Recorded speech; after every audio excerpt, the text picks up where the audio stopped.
I want to talk about 3 NBA teams people are sleeping on. I'm not saying all people, because I don't know that we're sleeping on these teams. Some of these teams, so like one of these teams, I think we're fully awake on. We've been awake on them for a minute. We're woke. Are you saying we're woke? We're woke to it, right? One of these teams, I think, at least for me, I will say, I'll admit it, I'm at least snoozing on them. It's a light sleep. I'm maybe not fully like dead asleep in REM, but I'm definitely in like stage 1 or whatever they call that part of sleep where you're like, I'm a little asleep, when you sleep sometimes and you can like still hear what's going on around you. Does that ever happen to you? Definitely. Yeah, I think that's one of these teams. And another one I was fully dead asleep in REM cycle on. So let's get into it. First team is the Minnesota Timberwolves. Casey, don't look now, or you can look now if you'd like to. Don't look now, or do look now. The Timberwolves are in first in the West. React to that statement. Timberwolves are in first in the West. Is that shocking to you? I mean, it's shocking to me. So, was I asleep on them? No. I think I was. People were criticizing this Rudy Gobert trade so much last year. They're like, this is the worst trade. This got to be the worst trade in the recent NBA history. Look how bad they are. Okay, yeah, but they were missing Cat for like 25 games last year. So they didn't even have their actual squad. They didn't have their really second best scorer or first best scorer, depending on the night. We've got another year of development for Anthony Edwards. We got Cat kind of like accepting the role a little bit, playing defense more, like not accepting that it's a defensive team where he shares the offensive load. It's not like the, Karl Anthony Towns show. And Rudy back to form, protecting the rim, playing great D. I think a lot of people thought Rudy was washed. I don't think he's washed. I think this is what Rudy looks like on a team that can play. So it's because he was kind of like getting exposed, like people, he's getting exposed a little bit more. He's not, playing defense as good as he used to. What it is that he's having to cover for people, right? You put a team full of bad defenders around him, and they're like, he always plays drop. He never comes out to the perimeter. Well, it's because he's always trying to cover for somebody else. If everyone else can play perimeter defense, then he'll come out to the perimeter on his guy. He'll do whatever he needs to do. Guy knows how to play defense. He's like a 30-time. You don't win depoy like 3 times on accident. That doesn't just happen on accident. I agree with you, John. On a recent episode, I'm pretty sure I named the Timberwolves to be a team that people need to look out for to some degree. I think Edwards is a guy coming into his own. He's another one of those guys. Definitely not hit his prime per se yet, right? Or at least the prime of his prime. And when you got role players playing their job, that's kind of what makes NBA teams go, right? Rudy Gobert certainly qualifies as a role player. Very important role. If anybody knows anything about anything I've ever said about basketball, I like a very particular style, and the Timberwolves have the personnel to play it. Yeah, the Timberwolves are number 1 in the West and number 1 in Casey's heart with the top defense in the league. That's not well. I mean, I do love me some defense for sure. Yeah, so Rudy is a guy. You're gonna have to make a decision whether you like great defense or whether you like Steph Curry. On my 2K teams, Rudy Gobert is involved very often. He finds value on my team. But hey, I mean, I don't want to lend too much credence to my 2K teams because I also tend to have like Ben Simmons and things like that. So let's move on from that. You value speed highly. Yeah. Speed and I like to have 2 bigs in the lineup, and the Timberwolves you also have the best 2 big lineup in. I mean, not even arguably. I think it's pretty inarguable at this point, right? Best. It just depends if you consider LeBron a power forward or not. But yeah, I wouldn't call him a big. He's too. I think I'm different than most people. Again, I'll admit I'm a bit more casual. I've from a little bit more of like the 90s period. But to be a big, I'm like, well, you're not really like a ball carrier. Cat is a borderline big, right? He has to be a big by the nature of he's enormous. If somebody's 7 feet tall, they're a big, Yeah, he plays like not necessarily pure big ball. When you got a guy like Rudy, I mean, he plays like a big and a half. Like he does nothing that a little guy would do in the NBA. He only does all the dirty stuff, and I love those kinds of players. So, Rudy's getting it in, bro. The Timberwolves are a good team. Do I think they're the best team in the West? Do they deserve to be at the top right now? Sure, why not? Nuggets breathing right down their neck. The Thunder playing great too. I think the West is stacked. That's a pretty common take on our show. Usually, the West is stacked. The Timberwolves, I don't think will be the 1 seed. I don't think that's a hot take, but I don't think the Timberwolves will remain the 1 seed forever. But I think they'll be a good team. The Timberwolves have an interesting dynamic in makeup. They've played the Nuggets. They beat the Nuggets. One of the few teams to beat the Nuggets. They have an interesting counter dynamic, right? There's like a very clear way. Yeah, there's a very clear way to win NBA basketball games these days, and it's to run 5 out, value offense highly, and value. Your defenders are two-way players, right? You don't have any pure defenders.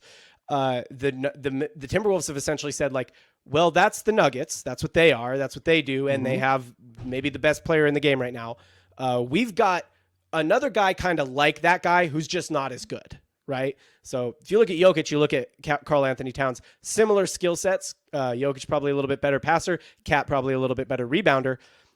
But Cat just clearly, he's not as good as Jokic, right? And so does Minnesota say, well, let's model after the Nuggets? And they're like, no, let's build something completely different, right? Like whatever you're going to get from the Timberwolves, you're going to get a different look. So if you're going to ask me about a sneaky team to win the West, yeah, I think the Timberwolves are a sneaky team to win the West because they're different, because they're not trying to do the same kind of NBA team that every other team in the West is doing, where we have a superstar, we build around a superstar. They're like, nah, we're going to grit it out on defense. They've held 5-6 games out of their, what do they have, 13 to under 100 points. I mean, they're like, you better come ready to make hard ass shots if you want to play us. And I love it, dude. I love it.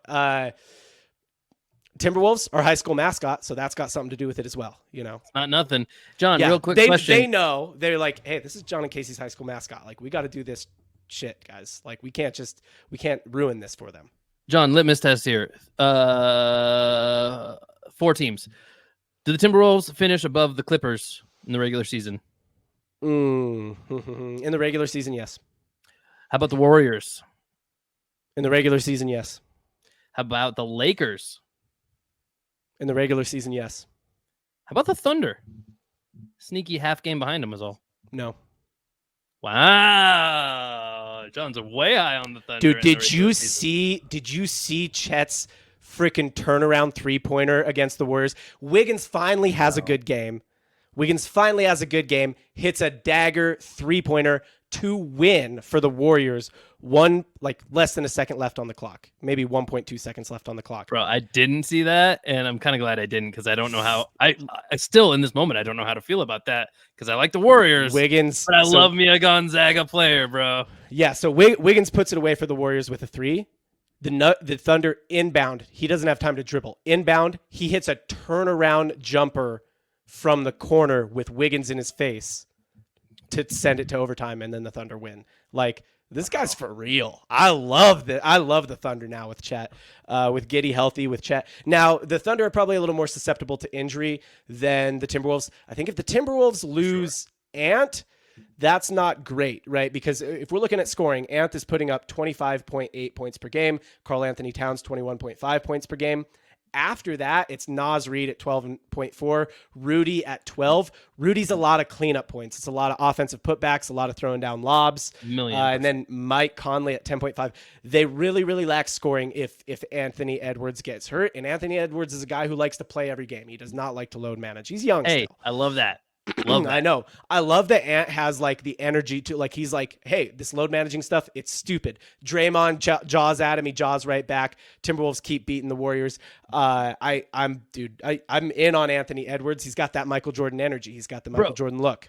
There was a time on this podcast a year ago about thereabouts where I was fresh off of watching, again, more of a casual basketball fan. And I was fresh off of watching a Kawhi Leonard highlight reel, like of his whole career, right? And I thought, man, talent-wise, like big playability-wise, this might be the best player in the NBA. Like, he really looks like that when you watch a highlight reel of him. His value in my mind has just plummeted, coming to understand how much time he misses. I don't actually know if it comes from him or just coaching staff or whatever. I don't know. So far this year, none. He's played every game this year. I would love to see that trend continue. I just think it's. I don't want to throw on the soft term, right? But I do think it's a soft. Forget about physically, even. It's a soft mindset thing to be like, no. We just got to keep you healthy, and then you'll be playing your best ball by the playoffs, and we'll just win in the playoffs. And like, when does that ever work? Like, I mean, I get you said, look, the Heat did it, sure. Yeah. But like, again, nobody really, maybe the Heat Lakers did, but nobody really saw the Heat doing it last year. I'm like, you can't predict that, because if 10 teams think they can do that and one of them pulls it off, I'm like, that's a fallacy. You can't do that. Then like you can't do that. Yeah, the Heat are one. The Lakers would be another one. Yeah, no, I mean it happens every year, is what it is. To a few teams, 2 or 3. That's fair, but I do think teams over-index into it too, because we also don't know, by the way, if those teams would be in the same spot or better had they not done it. So right. it's one of those. Well, it's not always outcomes that you're predetermining a good outcome based off. It's not. It's not always by choice. Kawhi might not have been playing at all in the playoffs if he didn't rest how much he rest. I don't know. I don't know his body, but I think that's. Oh, I know his body, bro. I've studied every inch of his body. I'm deep in his body. Oh, bro. Yeah. Yeah. His hands have been all over my head, face, and neck at the same time. Yeah. Yeah. Okay. So the Timberwolves, team 1, team 2, everybody is sleeping on. All right. Give me yours on this. All right. Team 2, everybody's sleeping on the Indiana Pacers. How asleep are you on these guys? I mean, this is first, before we move to the Pacers, how asleep do you think you were on the Timberwolves? Light sleep, heavy sleep, fully awake? Dare I say, like, at most nodding off. You know what I mean? Yeah. At most. Not really. You definitely, I mean, I think everybody was at least kind of asleep on him coming into the season from last year. I think I was higher than consensus for sure on a team like the Timberwolves, just because of my philosophy about basketball. But I mean, I would say nodding off maybe a little bit, but not like, not sleeping hard, you know? Okay, big fan of Anthony Edwards. So yeah. Pacers.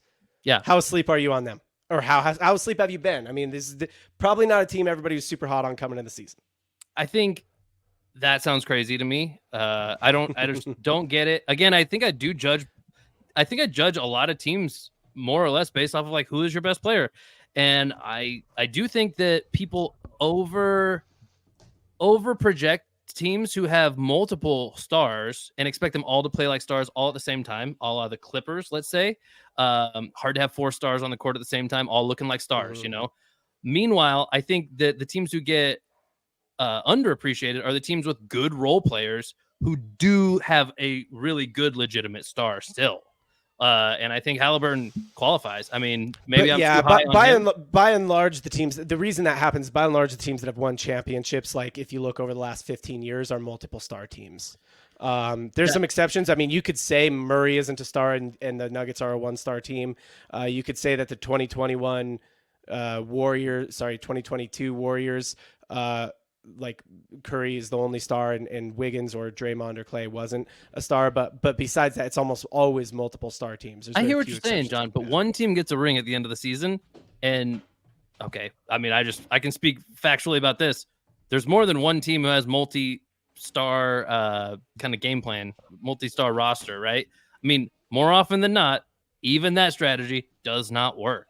Like they won't work in the way of being the best team in the league, right? John's kids really love basketball. They want to get in on the conversation. They are a big fan of Tyrese Halliburton as well. You see that? Did you guys see that? He just picked her up by the arm and just threw her out the door. Just kidding, John. That never happened. It's fiction. John can't hear me either. He doesn't have his headphones on. But I think he got it by my arm. Anyway. Yeah, John, what do you think about the Pacers? I was awake on the Pacers. And to your point, Casey, they had a best player all year last year in Tyrese Halliburton. They didn't even make the play-in. They had him all year. So I think it's pretty fair for people to have been asleep on them. I think that, it's just they get better. He gets better with time, and they didn't really make any moves, right? It's like they didn't put anyone new around them or anything like that. Right. So in all honesty, I do think the Pacers, and I think that maybe where I had them, I can't remember where I had them in our projections, but maybe winning one series in the playoffs or maybe just barely scraping into the playoffs by way of play-in, basically where they are now. I think I was the exact right amount of woke on the Pacers.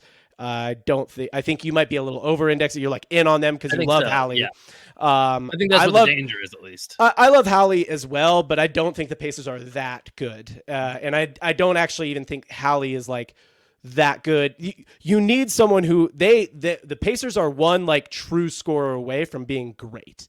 They need like not a combo guard. They need like a real score, maybe not even a guard, like a forward, whatever. But that's where like you add one like real like I'm just a bucket getter into that lineup, and they're great. They're they're the best team in the East, or maybe they're a contender for the East. Let me do this again then, John. Heat check on these 4 teams for the East. Then the Pacers in the regular season, will they finish higher than the Cavs? No. Wow. Okay. Will they finish higher than the Knicks? Right there. Those teams will be right there, I think. So you probably think they have no chance of touching. I think the Pacers. I like the Pacers better, so I'll say Pacers over Knicks. Heat are a wild card. You got to pick someone else because the Heat could finish 9. Like you don't know. Well, the Heat the have come out of the 8th. Dude, the Heat have come out of the 8th seed into the Eastern Conference Finals twice, not once, twice. So that's fine. That's not the question.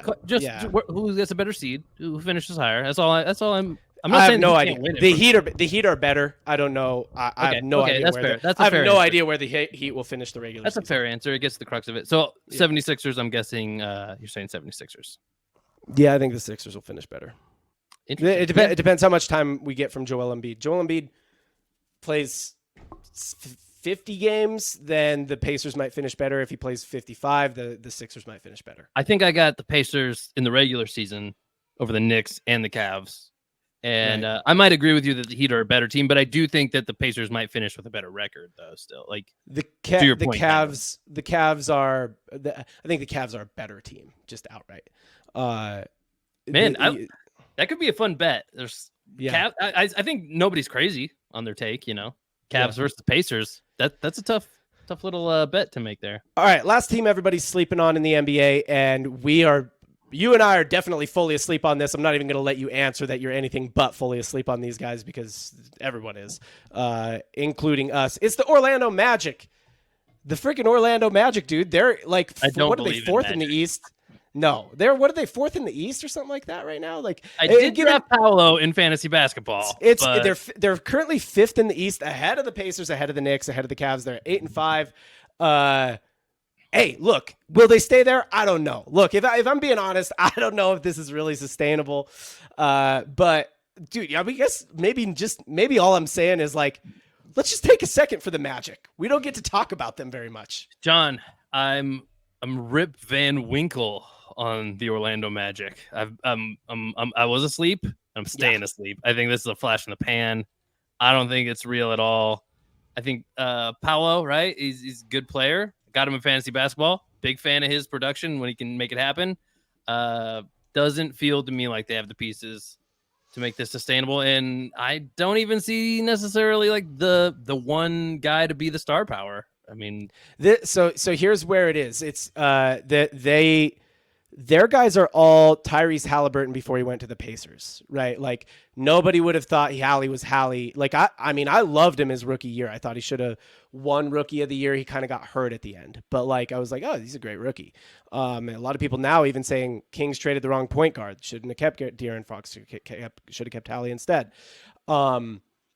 But that's where, like, that's basically the age of all of the Magic team. Cole Anthony is like the oldest guy, and he's a 3rd year, right? So we got Mo Wagner, Franz Wagner, both young guys. Cole Anthony, 3rd year. Paulo Banchero, 2nd year, 3rd year, something like that. Markelle Fultz is their freaking veteran. Wendell Carter Jr. I mean, they're just young is what they are. Jonathan Isaac, very young. Joe Ingles is their veteran presence right now. He plays like 10 minutes a game. So I get what you're saying. Doesn't seem like they have the pieces.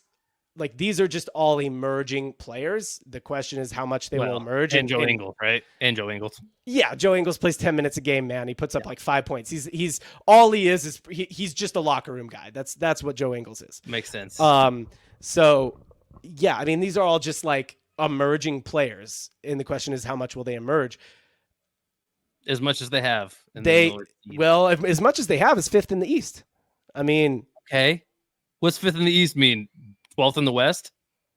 5th in the East is ahead of all the teams you said before. Pacers, Knicks, Cavs. Yeah. Currently. Do you think they'll be there though? I purposely skipped over them when I was doing a little heat check with you. Yeah. On which teams are better. So here's where I think the Magic could land, and I think this would be a great progression in their young core. is I think they could land in the play-in, and I think they could land that 8th or 7th seed through the play-in.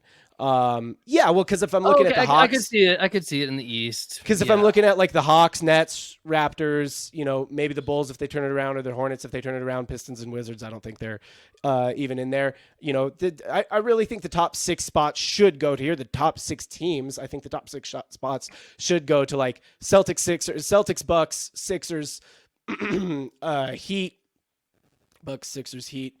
And I mean, I think those are the 4 runaways to me. And then we're going to get, 5, 6, 7 are going to be like Pacers, Cavs, Knicks. And so then, I think the Magic are in that like Hawks, Nets, Raptors mix, which could put them in the play-in. I think they could grab a spot in the play-in, and I think they could even steal it out from under a Knicks or Pacers or Cavs team.